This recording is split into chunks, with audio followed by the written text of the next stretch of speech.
호치민은 과거 남베트남의 수도 사이공이었습니다. 이곳에 파병된 한국군을 통합 지휘하는 주월 한국군 사령부가 있었습니다. 베트남은 오랜 시간 전쟁의 아픔을 겪어왔습니다. 2차 대전 후 또다시 식민지배를 꾀하는 프랑스를 몰아낸 베트남은 1954년 남과 북으로 분단됩니다. 이후 미국이 남베트남 정부를 지원하면서 전쟁은 자유진영과 공산진영의 싸움으로 확산됩니다.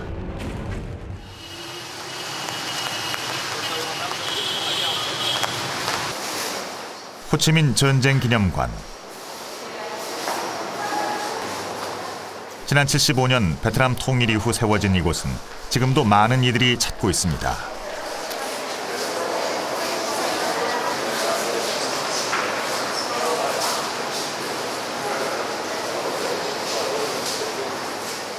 정태경 대위가 근무한 맹호 부대를 포함 1964년부터 1973년까지 한국에서 파병된 주요 부대들의 주둔지가 정리되어 있습니다.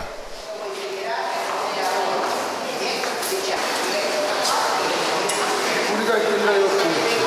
중대기 있나요? 공수에서도 작전이 않고. 맹호 기갑연대 6중대장 정태경 대위. 그의 기억은 41년 전으로 거슬러 올라갑니다.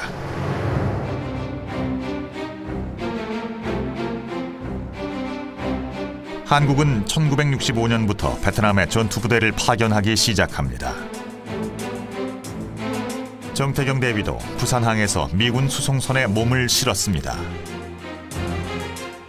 망망대해를 일주일 동안 항해한 끝에 드디어 베트남 중부 동해안에 위치한 맹호 부대의 주둔지 꾸이년에 도착합니다.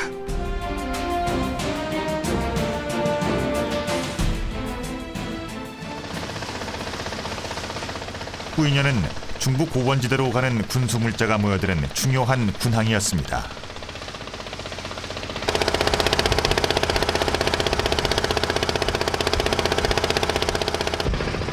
꾸이년 항이 눈에 들어오자 조금씩 41년 전의 베트남이 실감나기 시작합니다. 72년도에 8월 달에 배를 타고 들어왔습니다. 야, 내가 갈 곳이 어떤 곳인가, 그다음에 거기에는 적이 얼마나 있을까, 그다음에 위험하진 않을까, 뭐 이런 착잡한 생각. 아마 그때 탔던 병사들이고 장교들이고 다 아무 말 없이 들어갔을 거예요. 서로 이야기도 없이 그냥.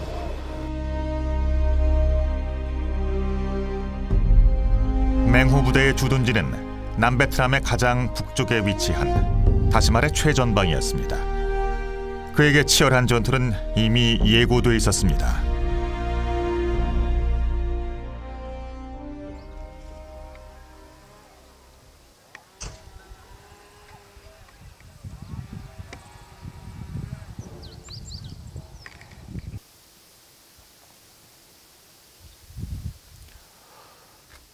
이곳은 전투병들이 베트남으로 떠나기 전 실전에 대비해 강도 높은 훈련을 받았던 강원도 화천군 오읍리 훈련장입니다.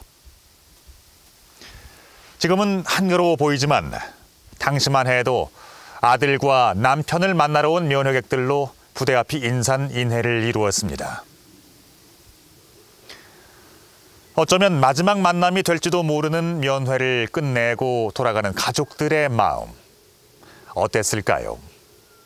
또 마찬가지로 이곳에서 혹독한 훈련을 마치고 전장터로 향해야 했던 당시 20대 초반의 젊은 군인들의 마음은 얼마나 불안했을까요? 우리의 젊은이들이 베트남으로 떠나야만 했던 당시 그 배경이 궁금해집니다. 1961년 11월 박정희 국가재건 최고회의 의장은 미국을 방문해 케네디 대통령에게 한국군 파병을 제안합니다. 넉 달 전 보낸 서신에서도 같은 뜻을 내비쳤습니다. 베를린 위기와 관련한 미국의 명백한 정책은 한국에서 절대적으로 지지받고 있습니다. 특히 우리는 공산주의 침략에 대항하여 전 세계에 걸친 방어에 대한 당신의 언급을 환영합니다. 우리 역시 평화를 원하지만 만약 전쟁이 우리에게 강요된다면 대한민국은 싸움에 참여할 미국의 첫 번째 동맹국 중 하나가 될 것입니다. 당시 케네디는 파병 제안을 완곡하게 거절했습니다. 아직은 다른 나라를 도울 상황이 아니었던 한국. 왜 그런 제안을 했을까요? 군사 쿠데타 이후에 미국은 박정희 정부에 대해서 신뢰하지 않는 상황이었는데 대미 군사 협력을 강화함으로써 한미 동맹 관계의 견고함을 보다 제고하려는 박정희 대통령의 의지가 반영됐다고 볼 수 있겠습니다. 그리고 또 하나, 파병을 제안한다는 주한미군 감축에 대한 우려도 크게 작용했습니다. 주한미군 감축은 이미 그 한국전쟁이 정전협정을 맺은 이후부터 아이젠하워 행정부부터 시작이 됐고요. 그 정책이 케네디 행정부까지 이어집니다. 근데 이거 자체가 이제 미국이 기본적으로 이 재정에서 많은 부분을 차지하는 국방비를 줄여야 되겠다라는 이제 정책이었는데, 이게 주한미군을 감축하는 것 자체도 어떻게 보면 한국의 안보 문제에서 좀 이 문제가 생기고요. 그러다 1964년 미국이 베트남전에 본격적으로 개입하면서 우방국들에게 지지를 요청하게 됩니다. 이에 한국은 그해 9월 이동외과병원 소속 의무병 130명과 태권도 교관 10명을 베트남에 파병합니다. 비전투 요원으로 구성된 한국의 1차 파병이 시작된 것입니다. 이듬해인 1965년 미국의 추가 요청으로 베트남 2차 파병이 진행됩니다. 대대적인 환송식이 열렸고 시민들의 열렬한 환호를 받으며 시내 퍼레이드까지 이어졌습니다. 평화를 상징하는 의미가 담긴 비둘기 부대 2,000명은 3월 10일 베트남으로 향했습니다. 제일 큰 명분은 아무래도 우리 한국이 6.25 전쟁 때 유엔군 21개국의 지원을 받았지 않습니까? 그래서 그 유엔의 지원으로 인해서 우리 한국이 존속할 수 있었기 때문에 그에 대한 은혜에 보답하는 차원에서 커다란 명분이 있었고, 또 당시에는 공산진영하고 자유진영하고 이렇게 그 냉전이 아주 심화됐잖아요. 그래서 자유민주주의 체제 수호를 위한 그러한 명분이었고, 2차 파병된 비둘기 부대는 비전투 요원으로 구성된 건설 지원단으로 베트남 곳곳에 도로를 깔고 학교, 병원을 지어주며 대민 활동을 전개했습니다. 그런데 1964년 8월 미 구축함 매독소호가 어뢰 공격을 받았다는 이른바 통킹만 사건이 발생합니다. By the challenge of deliberate and unprovoked acts of aggression in Southeast Asia. The cause of peace clearly requires that we respond with a prompt and unmistakable reply. 이 사건은 미국이 베트남전에 본격적으로 개입하는 계기가 됩니다.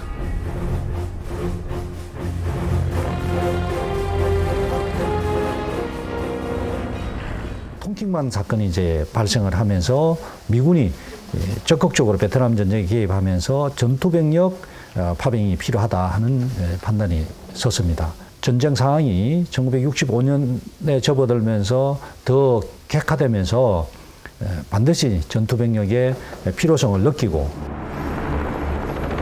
베트남전이 확전되면서 더 많은 전투병력이 필요해진 미국에게 한국은 전략적 파트너로 격상됩니다. 사실 베트남 파병은 한국 정부가 오래전부터 원했던 일이었습니다. 베트남 전쟁은 박정희 대통령뿐만 아니라 기존의 대한민국 지도자들이 지속적으로 관심을 갖고 가고 싶어 했던 곳입니다. 이승만 대통령이 가고 싶어 했고 57년도에 미국에다 요구를 했다가 거절을 당했습니다. 자원 파병을 했습니다. 박정희 대통령이 국가 최고 재건회의 의장이 되자마자 미국에 가서 바로 첫날 정상회담에서 베트남 파병을 제안했습니다. 베트남 파병이 결국은 국가의 재정 기반 혹은 경제적 기반을 다지는데 결정적인 역할을 할 것이다라는 것은 대한민국 지도자들이 다 알고 있었고, 1965년 5월 박정희 대통령은 미국 존슨 대통령이 보낸 특별 전용기를 타고 미국을 방문합니다. 존슨 대통령의 초청으로 국빈 방문길에 오른 겁니다. 이전과는 다른 극진한 환대였습니다. 다른 우방국들의 반응이 냉담할 뿐더러 점점 확전돼가는 베트남전에서 전세가 불리해진 미국 정부에게 한국의 전투병력 파병은 늦출 수 없는 시급한 과제였습니다. 백악관에서 진행된 30분에 걸친 비밀 회담. 요즘 외국에 대한 원조한 의회 통과가 더욱 어렵습니다. 다행히 한국이 베트남에 2,000명 병력을 보내서 의회를 잘 설득할 수 있었습니다. 각하께서는 베트남에 한국군을 추가로 파견할 수 있습니까? 그 문제는 좀 더 검토해야겠습니다. 더 많은 병력을 베트남에 보내면 휴전선 방어력이 약화되고 북한의 몸을 유발하지 않을까 걱정하는 국민들이 많습니다. 그러나 우리는 베트남의 병력 증파를 고려하고 있습니다. 한개 사단을 보낼 수 있겠습니까? 한국이 베트남에 병력 증파할 수 있다는 것은 나의 개인적인 견해입니다. 우리는 이 문제를 좀 더 연구해야 합니다. 현재로서는 결정할 수 없는 문제입니다. 우리는 한국의 필수적인 식량, 물자, 기술, 개발 자금 지원에 돈을 대겠습니다. 충분한 병력과 예산으로 한국의 안보를 보장하겠습니다. 아무리 적은 주한미군을 철수시키더라도 반드시 각하와 사전에 의논하도록 하겠습니다.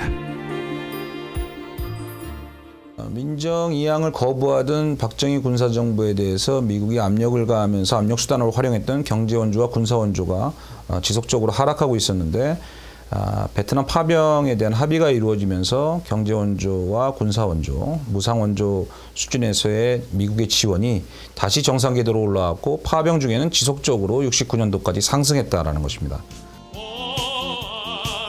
한국은 3차 파병부터 베트남에 전투부대를 보내기 시작했습니다. 청룡부대를 선두로 맹호, 백마부대가 그 뒤를 이었습니다. 65년부터 73년까지 한국은 미국 다음으로 많은 연인원 30만이 넘는 대규모의 병력을 파견했습니다. 당시 부산항에서 열린 대대적인 환송식. 용사 돌아온다 뭐 이런 노래였어요. 근데 막 그 앞에서 뭐 울고불고 하니까 그러니까 그 엄마들 왔을 거 아니에요. 그 파병되는 사람들 가족이 많이 그러니까 우리도 좀 슬펐었어요. 맞아요. 남이 가지만. 전투병으로 전쟁터에 간다는 건 살아 돌아온다는 기약을 할 수 없다는 뜻입니다. 오늘이 마지막이 될 수도 있다는 뜻입니다. 20세 나이로서 정말 죽음을 정말 초월해서 저 역시 하늘에다 두고 명사입니다만 진짜입니다. 거짓 없이 살아오려는 생각을 못하고 최선을 다해서 싸우고 오겠노라는 그런 마음 한 가지 가지고 그때 당시 떠났던 겁니다. 나라의 부름을 받고 어쩔 수 없이 가야 했던 사람도 있었고 절박한 사정으로 갈 수밖에 없었던 이들도 있었습니다. 그 당시에 제 월급이 540원이었습니다. 육군병장 월급이. 그 540원이었는데 전사하면은 모르긴 몰라도 그거보다는 좀 낫지 않겠는가. 그리고 집안에 대해서는 조금만라도 특혜가 있지 않겠는가라는 그거를 뭐 사전에 알지 못했지만 그런 혜택이 좀 주어지지 않을까. 저희 아버님이 출국한 보름 전에 한 15일인가 그 정도 되는 면회를 한번 오셨죠, 포항에. 그런데 그때 저희 아버님이 굉장히 강하신 분입니다. 눈물을 안 보신 분인데 참 돌아서서 눈물을 흘리시더라고요. 그래서 제가 아버지 왜 우세요? 그랬더니 말씀을 못 하세요. 그래서 저희가 육형제인데 셋째 아들입니다. 그래 못 할 말을 제가 했죠. 아버지 아들 많은데 저 하나 뭐 거기 가도 죽으면 어떻습니까? 그렇게 각기 다른 사연을 안고 우리 젊은이들은 베트남에 도착했습니다. 정태경 대위도 그중 한 명이었습니다. 예, 여기 가다가 푸퐁강이 흐르는 구미마을 이쪽 좌측으로 들어가죠. Bên trái là Phú Mỹ đúng không? Đúng rồi, cây xanh đó là trái Phú Mỹ. 왼쪽 Phú Mỹ. Còn hiện tại là 저기 가다 보면 그 다리가 나올 거야 아마 얘가. Tí xíu là gặp cái cầu không anh? đúng rồi, câu đây. Cầu đang sửa. 아 저기 나올. 작전을 수행하며 수없이 다녔던 길. 작전 나가려면 도와야 아련해진 기억이 조금씩 펼쳐집니다. 이거 다리를 보고 그러니까 이게 기억이 나네. 공중에서 보고 그다음에 도로 정찰 나갈 때 가끔 나오다 보면은 이 길을 따라가면 맹호사단 사령부 터가 나옵니다.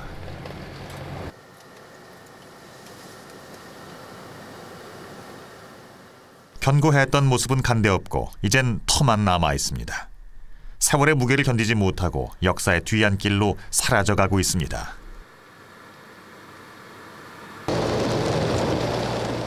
동서를 가르는 이 19번 도로는 중부전선으로 가는 중요한 보급로로 안개고지로 향합니다. 차로 이동할 수 있는 길은 여기까지. 봉우리가 어느 봉우리예요? 638고지가 저거예요, 저거. 네, 저게 638고지. 안케패스의 분수령인 638 고지로 가려면 정글을 헤치고 가야 합니다. 길을 안다 해도 혼자 오르기는 쉽지 않은 일. 안내해줄 사람을 찾았습니다. 그런데 대화 도중 이 가게의 주인이 과거 북베트남군, 이른바 월맹군이었다는 사실을 알게 됐습니다. 40년 전에 만났다면 서로 총뿌리를 겨눴을 적입니다. Bên Nam Hàn ấy, Đại Hàn ấy, có bố phòng vững lắm, toàn bị mìn hết, không xuống đến đây được, xuống đến đây là quay trở lên, không xuống được. Năm bao nhiêu rồi đó? Năm 69. Ông cũng vừa đến đây mà, ông thay cho thằng Mỹ ở đây mà, trước đây thằng Mỹ ở đây, thế cho thằng Mỹ lùi trên kia, thì là công ấy, ở đây và ở trong Nha Trang. đây là sư đoàn Manh Hổ. 그 또한 부하를 잃은 지휘관이었습니다. 이렇게 적과 마주 앉아 과거를 이야기할 줄은 생각도 못했습니다. Cái chuyện đó là đánh nhau là thường tình, chết nhiều lắm, hai bên chết nhiều lắm, chứ không phải là một bên. Bên Việt Công á, các anh gọi là Việt Công á, chết nhiều lắm. 안케패스 작전 시 내 부하도 8명이 전살하고 13명이 부상을 당했다 그래 여기서. 전투 중에 본인도 다쳤다고 합니다. 누구의 잘못도 아닌 것입니다. 아픈 역사를 함께한 사람들이 오늘 서로를 이해합니다. Hả? Chưa rồi ra thấy ngon giờ mà.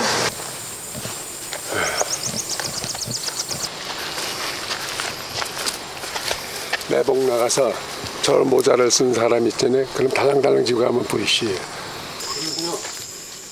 전투 중에 만났다면 가슴 철렁했을 일입니다. 발걸음이 점점 빨라집니다.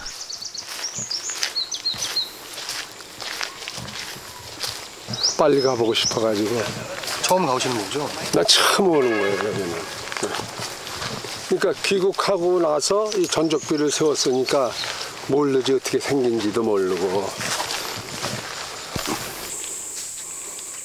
귀국하고 40년 만에 찾아가는 격전의 현장 안케패스 638 고지. 이제 고지가 얼마 남지 않았습니다.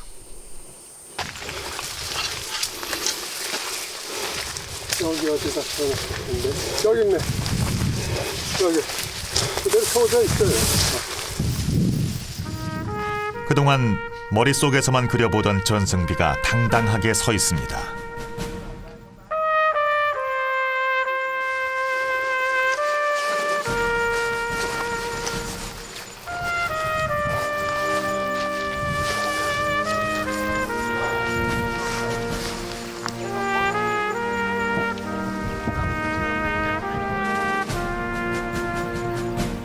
이 고지를 탈환하기 위해 70명이 넘는 전우들이 목숨을 잃었습니다.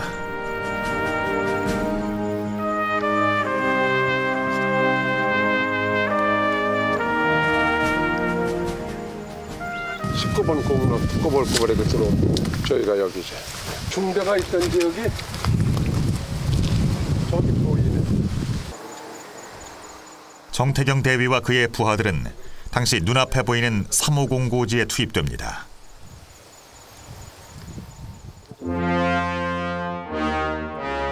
베트남 파병이 막바지로 치달았던 1972년 4월 11일 북베트남 정규군이 점령한 안케페스 638 고지를 탈환하기 위한 전투가 시작됐습니다.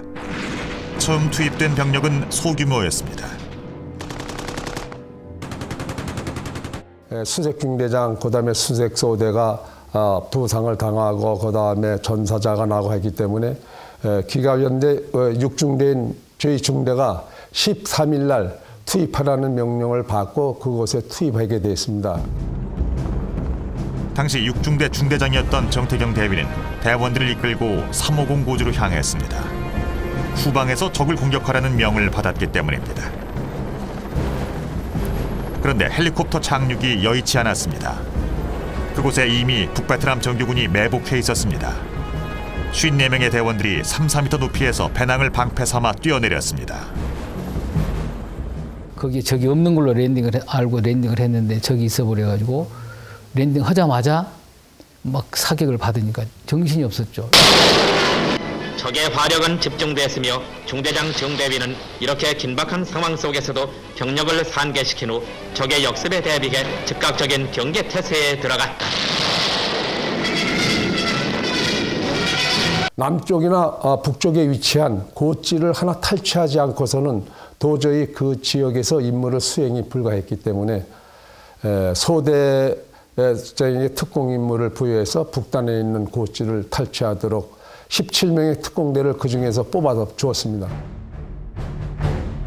이틀 동안 공격을 시도한 끝에 마침내 고지를 하나 탈환했습니다. 그런데 그곳은 적진 한가운데 아군의 보급이 끊기고 맙니다. 40도에 가까운 무더위 속에 마실 물까지 바닥이 나면서 대원들은 모두 한계 상황에 다다랐습니다. 부상당한 병사들은 물을 주지 못할 바에는 빨리 한 방에 쏴서 빨리 죽게 해달라 뭐 그렇게 애원하는 병사도 있었고, 그다음에 심지어 부상병들은 목이 타니까 그 뻘겋게 탄 그 오줌을 넣어서 거기다가 커피를 타 마시는. 며칠 후 아군의 헬기가 물을 투하했습니다. 그러나 호에서 튀쳐나오는 거예요. 그래서 중대장이 나서 뭐 당황하지 않을 수가 없었습니다. 그래서 호에서 일어나서 병사들을 진정시키기 위해서 M16을 막 쏘고 암치게 한 찰나 적들의 그 보급되는 지역에 대한 그 박격포 사격이 40-50발 떨어진 바람에 결국 정태경 대위도 허리와 다리 세 군데의 부상을 입고 쓰러졌습니다.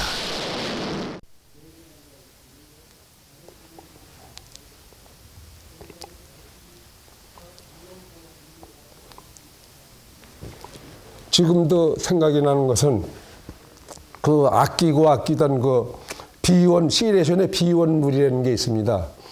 그거를 들고 그 호에 겨우는 병사가 있었는데 그 2소대 이만직 병장이라고 시레션에 들어있는 그 복숭아물을 따서 입술에 적셔주면서 그것도 얼마 안 남았죠. 자기도 아끼던 거죠. 막 포탄 떨어지고 하니까 먼지 투성인 그걸 갖다 입을 적셔주면서 중대장님 무전해서 우리 빨리 살려줘야 될 거 아니냐.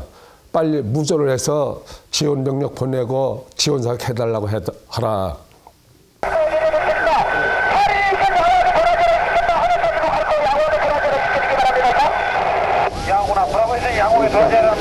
정태경 대위는 그 당시에 이미 부상당한 상황이고 무전병이 나한테 이제 울부짖으면서 무전이 들어오는데 우리 중대장님 살려달라고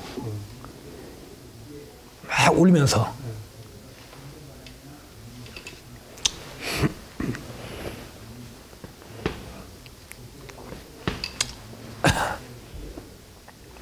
그런데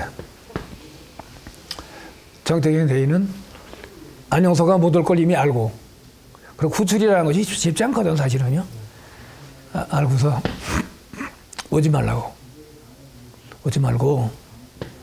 내가 너한테 해줄 얘기 있다고 하면서 고향에 부인하고 딸이 있는데 용감히 싸우다 죽었다고. 자라다가 무전으로 들어왔어요. 그걸 듣고 있던 우리 참 오늘 연대장 다 우셔줬습니다. 몇 시간 뒤 대대적인 구출 작전이 시작됩니다. 모든 것을 포기했던 그 순간 육중대는 기적적으로 구출됩니다. 곧이어 한국군은 공세를 펼쳐 최종 목표였던 638 고지도 탈환하게 됩니다. 승전 소식을 대서특필했다. 당시 안케페스 전투의 승리는 국내에도 대대적으로 보도됩니다.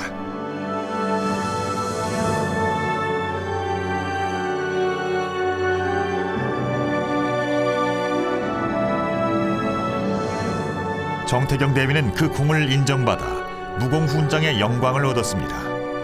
하지만 그의 마음속엔 함께 돌아오지 못한 8명의 부하가 있었습니다.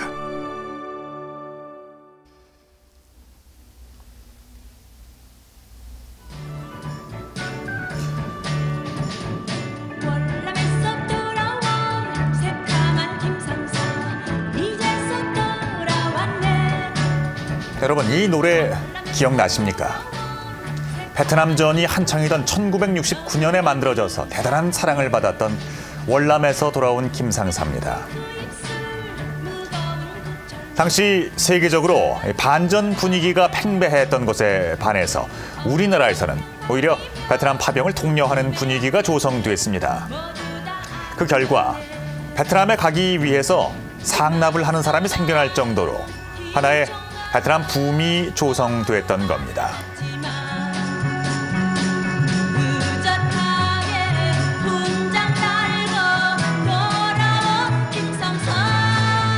베트남에서 돌아온 참전 군인들은 대대적인 환영을 받았습니다. 살아 돌아온 사람들만 누릴 수 있는 특권이었습니다.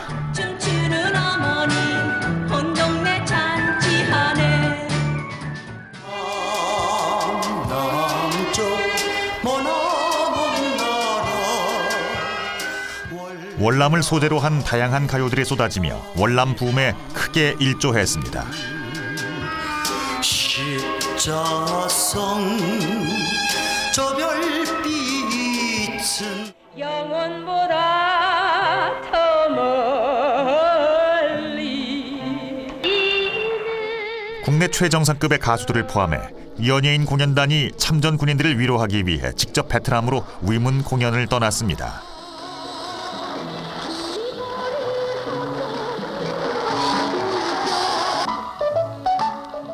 (1966년부터) 71년까지 연예인 공연단은 83차례 베트남을 방문해 3,000여 회의 위문 공연을 펼쳤습니다. 파견된 인원만 1,160명, 열렬한 환호를 받았습니다. 서울에 잠깐만 이런 노래 하면서 그때 한국의 그 향수가 뭐 펄시타즈 같은 사람들 젊음에 있는 데다가 또 1년이 지나니까 한국이 생각이 나죠. 그래서 상당히 그 향수병이 많이 살립니다. 그 월남에서. 월남 장병들에게 최고의 인기를 누렸던 가수 김세레나. 19살의 나이로 처음 위문 공연을 떠났습니다. 정부에서 월남 공연, 위문 공연을 가라고 하더라고요. 근데 그때 사실은 연예인들이 다 피했어요. 왜냐면은 뭐 그렇다고 돈을 많이 주는 것도 아니고 위문 공연인데 또 죽을지 살지 모르는 거 아니에요. 그러니까 저희가 갈 때는 꼭 각서를 쓰고 가요. 내가 죽어도 어떤 문책이나 하자가 없다. 그거를 각서 쓰고 도장 찍고 가야 돼요.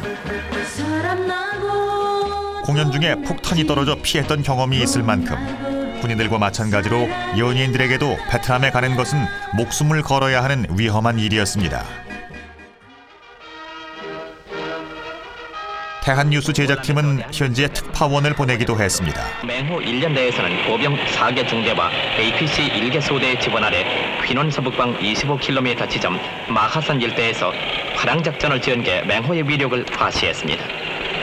그런 부정적인 건 없었어요. 별로 못 본 것 같아요. 그냥 뭐 이렇게 우리가 그냥 열심히 싸워갖고 잘 싸운다. 잘 싸우고 있다. 뭐 그런 것만 해줬어요. 근데 난 그래서 망하는 걸 보고 깜짝 놀랐어. 아니 우리가 이렇게 잘 싸울 때는 왜 망했는?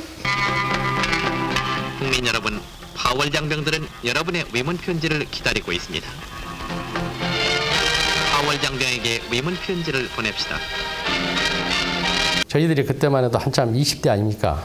20대 전쟁에도 전쟁을 하면은 하는 그때 그래도 고국의 그 펜팔 팬들이 편지가 오면 굉장히 기분도 좋고 사기도 올라갔습니다.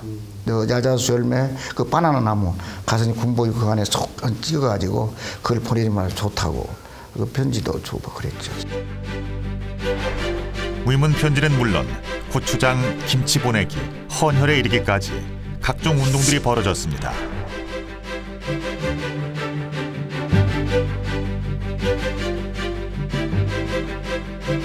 개인은 물론 기업체, 공공기관에 이르기까지 다양한 물품들을 모아 바다 건너 베트남으로 보냈습니다.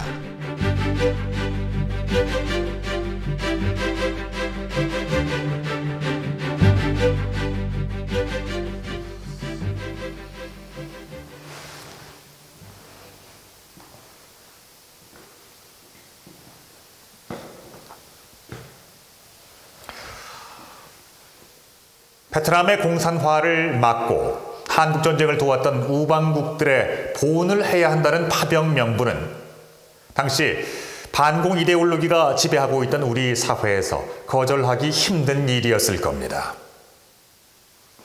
그리고 공산주의의 확산을 막아야 한다는 명분 이외에도 우리에겐 베트남에 꼭 가야만 하는 중요한 이유가 있었습니다.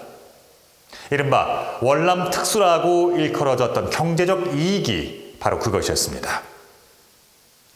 우리나라는 당시 베트남을 가난의 굴레를 벗게 해줄 기회의 땅이라고 여겼습니다.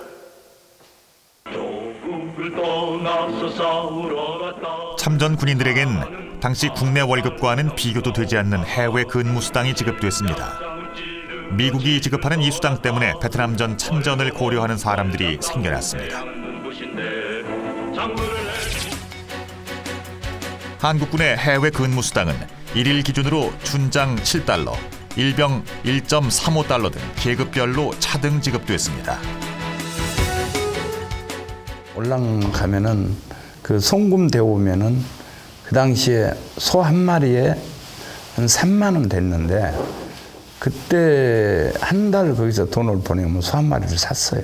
제가 갔다 오니까 제가 한 23개월 근무했는데 그 논을 너무 맞기 좋은 걸 사놨더라고요. 그걸 그 돈으로 해서 그 집에 이제 뭐 부모님 계시고 형님 계셨는데 그 좀 어려움 많이 하고 좀 가정에 좀 도움이 됐더라고요. 파독 광부와 마찬가지로 베트남 참전 군인들은 받은 월급의 80% 이상을 고국으로 송금했습니다. 이는 포항제철 등 중화학공업의 육성, 경부고속도로 건설을 가능케 한 종잣돈이 됩니다.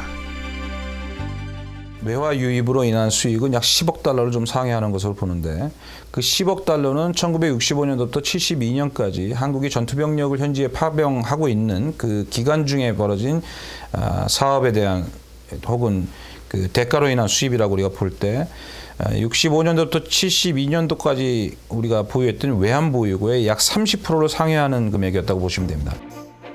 제조업 분야에서도 베트남 파병의 영향은 컸습니다. 일본에서 공급되던 한국군 군수물자를 국내 기업들이 생산하면서 대대적인 호황을 맞이했고 이것이 베트남으로 보내지면서 수출길이 열리기도 했습니다. 그래서 초기에는 우리 피복을 중심으로 한 섬유 제품들이 수출이 가능했고 후반으로 가면서 군화, 전투화와 같은 이제 가죽류의 가공 수출이 또 가능해졌고 박정희 대통령이 미국에게 뭘 요구하는가 하면은 전투식량, 한국형 전투식량을 요구합니다. 한국 군들은 김치를 먹어야 싸울 수 있다.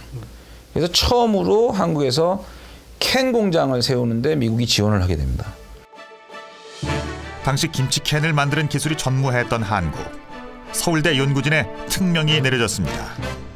3개월 안으로 김치캔을 완성하라는 것이었습니다. 많은 실패 끝에 연구팀은 한 가지 방법을 찾아냅니다.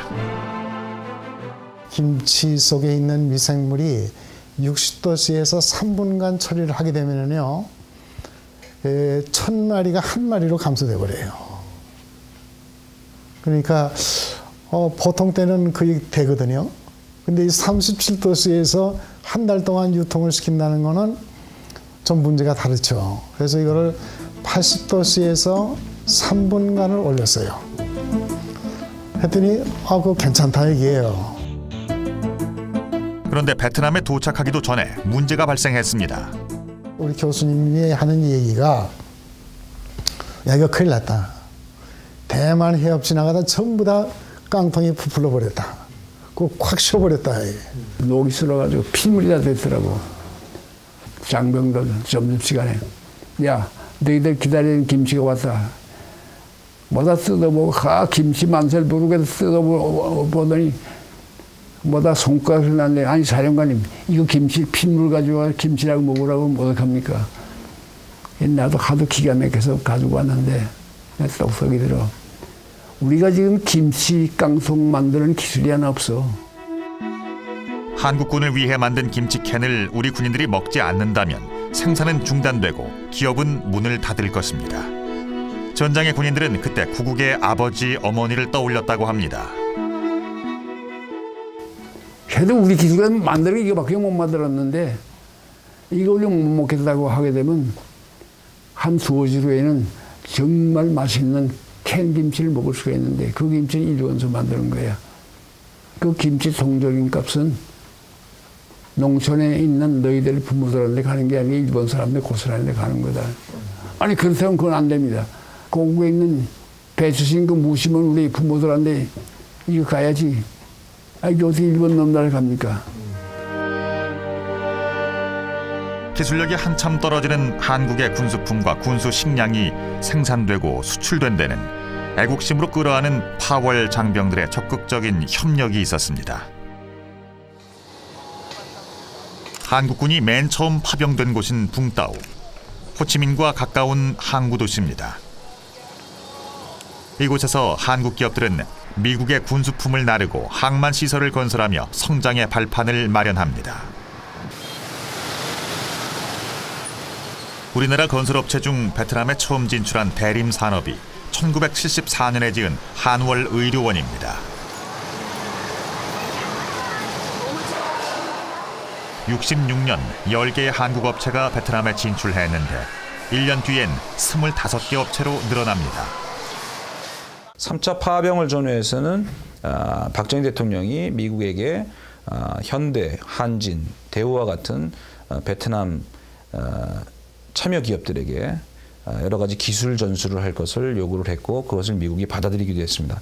그 대표적인 것이 현대건설에게 준 토목기술, 도로 토목기술과 도로건설 토목기술과 드래징 기술, 항만 건설 기술입니다. 그래서 그걸 바탕으로 우리 한국 기업들은 중동에 진출할 수 있었고 베트남 파병으로 얻게 된 또 다른 베트남 특수. 한국군 장비의 현대화입니다. 낡은 무기만 있었던 한국에 미국이 신무기와 장비를 지원했습니다. 원래는 간밤에 한국군의 그 무기뿐만 아니라 전술도 그렇고 장비도 그렇고 많이 현대화됐고 비긴한 데가 우리가 언제 헬리콥터 가져온 적 있어요? 그런 모든 그 장비의 현대화도 월남 참전을 통해서 우리가 다 얻어진 거라고. 1966년 한국 정부는 더 많은 군사 원조를 다짐받기 위해 미국에 하나의 문서를 요구합니다. 이른바 브라운 각서. 당시 이동원 외무장관과 브라운 주한 미국 대사 사이에 체결된 문서입니다.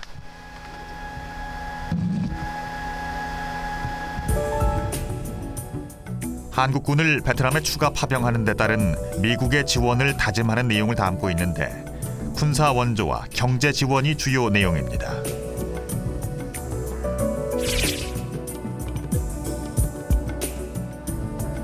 군사면에선 한국군의 현대화를 위해 장비를 제공하고 파병에 필요한 경비를 부담한다는 것이 주요 내용입니다.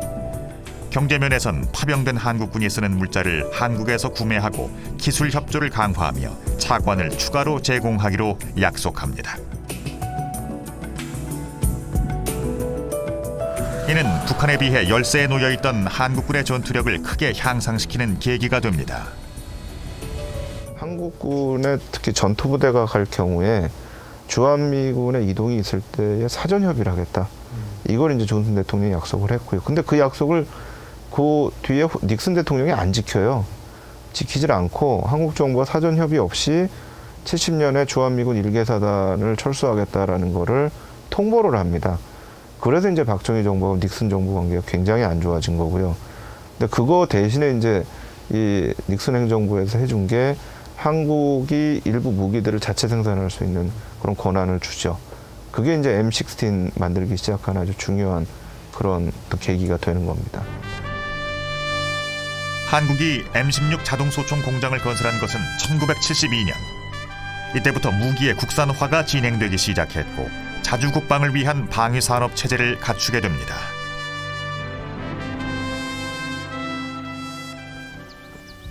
베트남 파병은 오랫동안 우리 사회에서 베트남 특수라는 말과 동의어로 인식이 되어 왔습니다. 어렵기만 했던 한국 경제 발전에 중요한 기여를 했기 때문인데요. 우리 사회가 베트남 파병으로 얻은 것이 컸던 만큼 잃은 것도 적지 않았습니다. 베트남에서 돌아온 참전 군인들에겐 빛나는 훈장으로도 덮을 수 없는 깊은 상처가 있었습니다. 미국은 게릴라를 소탕하기 위해 정글의 대량의 제초제, 에이전트 오렌지를 살포했습니다. 이것이 지금까지도 참전 군인들에겐 씻을 수 없는 후유증을 남기고 있습니다. 이곳 중앙보훈병원 61병동은 고엽제 환자들이 치료를 받는 곳입니다. 귀국 후 원인 모를 병으로 고통 속에서 살아왔다는 이들. 상상도 하지 못한 일이었다고 합니다. 하늘에서 이슬비가 떨어져요. 비행기 소리는 높이 뛰기 때문에 안 보여요. 그러면 그걸 빤스만 입고 가서 맞으러 다니고 그랬습니다. 빤스만 입고. 왜? 이슬비가 시원하니까. 그거 맞다 보니까 우리가 고열병이 몰랐지. 온몸에 퍼진 피부병. 참을 수 없을 만큼 가려운데도 치료 방법이 딱히 없습니다. 온몸에 성한 곳이 별로 없습니다. 국방의 의무를 다하기 위해 기꺼이 떠났다는 이재길 씨. 회한이 밀려옵니다.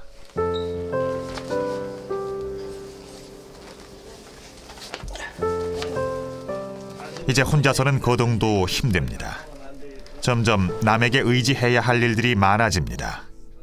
정부 지원금을 받고 있지만 그래도 아쉬운 점이 있습니다.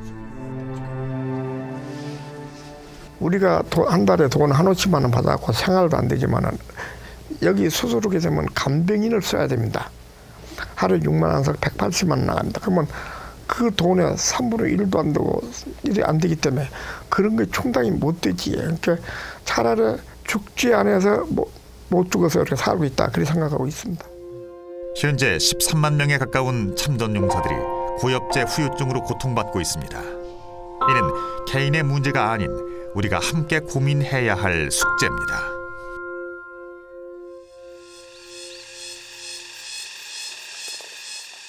치열했던 그때의 전장터를 다시 찾은 정태경 대위.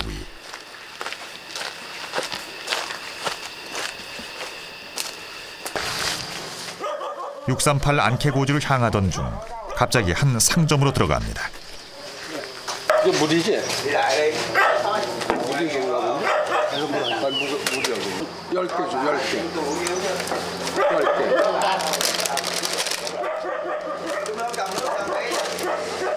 물을 잔뜩 샀습니다.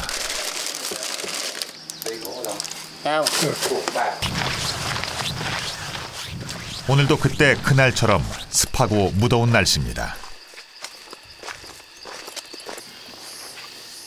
정태경 대위는 정글 속으로 들어갈 채비를 합니다.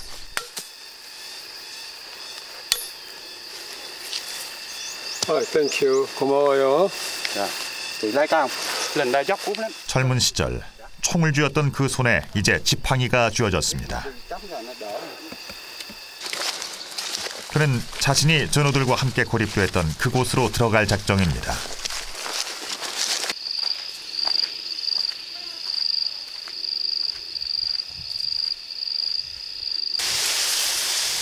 길도 없고 한치 앞이 보이지 않는 정글 속.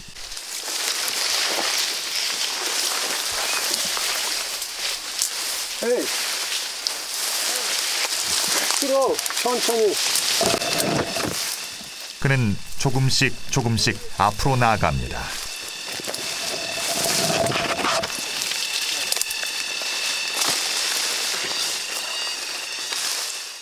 비록 더디게 찾아가지만 정태경 씨는 이 길이 낯설지 않습니다. 철수 명령만 떨어지면 부하들을 모두 살려서 데리고 나가겠다는 생각으로 머릿속에 각인시켜 놓았던 바로 그 길입니다.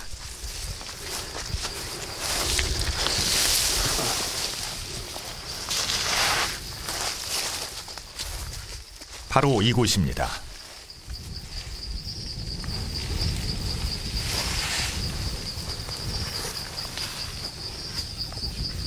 꿈속에서 수도 없이 봤던 바로 그곳.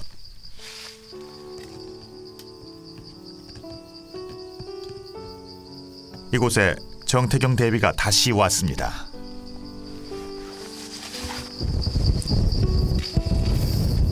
지금 죽어도 좋은데 물 한 모금만 먹고 죽었으면 좋겠다고 하다가 절루들 생각이 나서 그 먹고 싶다는 물 41년 만에 가지고 왔는데 용서해 줄지 모르겠네.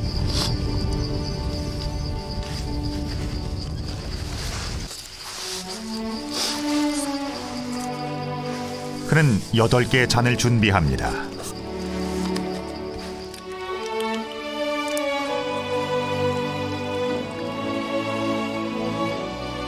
(41년) 만에 8명의 부하들에게 물을 나누어 줍니다.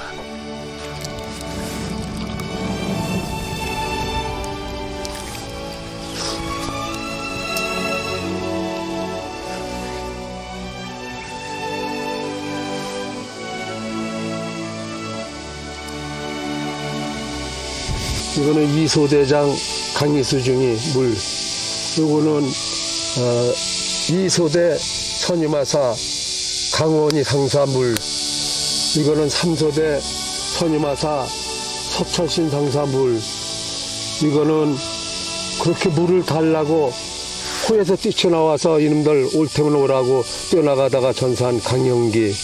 그리고 헬기에서 내려다 목 부분을 치료를 해주지 못해가지고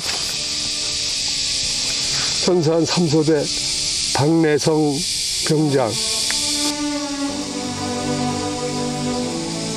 전우들이여, 이 물을 마시고 갈증을 해소해 주기 바라오.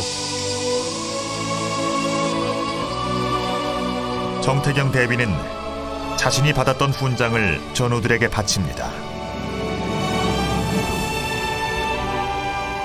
40여 년 해묵은 짐을 이제 내려놓습니다.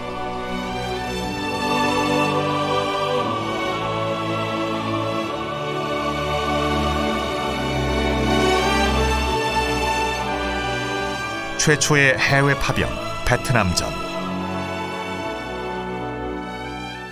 그때 베트남 참전은 우리에게 기회였습니다. 성장과 발전을 위해 목숨까지 걸어야 했습니다. 험하고 지난한 역사의 터널을 지나온 지금 성장의 열매를 나누고 평화를 지키는 일은 살아있는 우리의 과제입니다.